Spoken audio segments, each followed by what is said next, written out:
divisheni ya uuguzi na ukunga tumeweza namna gani wauguzi wetu wanaweza kuendelea kufanya kazi, lakini kufahamu kwamba ya hospitali, vituo vya afya, lakini kwenye maeneo yote muhimu ambayo muuguzi anayashika, na kwenye eneo la huduma ya mama na mtoto, sehemu za kujifungulia. Kwa hiyo kila pahala wapate maadili na kuguswa kuona kwamba kila wanachokifanya basi ni ibada, lakini wafanye katika hali ya kutumia lugha ambazo ni nzuri, lakini wagonjwa wapate ile mapokezi au nasema customer care ambayo ni nzuri, na kuelekezwa pale ambapo mtu anaitoa kazi za idara ya wauguzi na wakunga katika kufuatilia wauguzi na wakunga namna gani wanafanya kazi.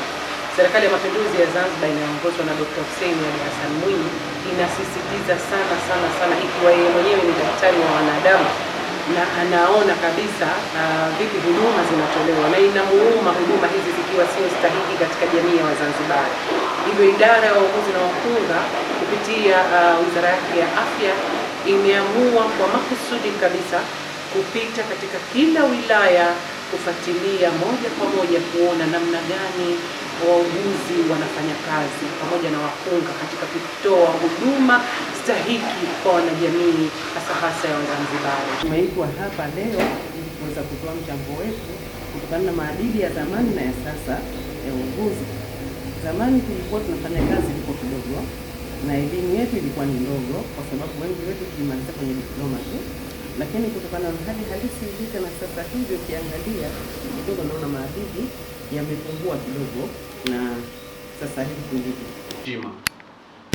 Kwamba inaonekana kwamba wengi ni waropokwaji, wengi ni wetu wenye maneno tofauti kati ya jamii ya uuguzi.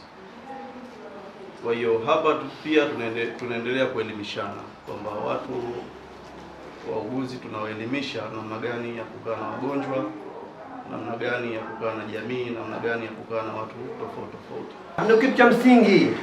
Tujikubalishe kwamba hii kazi ni adhibu na malipo kwa au kama ni washtaki ni haitoshi kwa mtu kama kupelekwa labda kwa shehe. Kwa nini? Haisaidii wala haina kichwa, lakini tunao kwamba kwa Mungu kuna siku tutaulizwa. Tungeliweka angalau hilo linasaidia. Tuweze kupima ubora wa huduma, kwa lazima uweze kujitathmini. Kwa hiyo kwa sababu kipindi kile tulikuwa na jana hatujamalizia kufanya analysis ya ripoti zetu, kwa upande wa wilaya yote tumefanya hilo.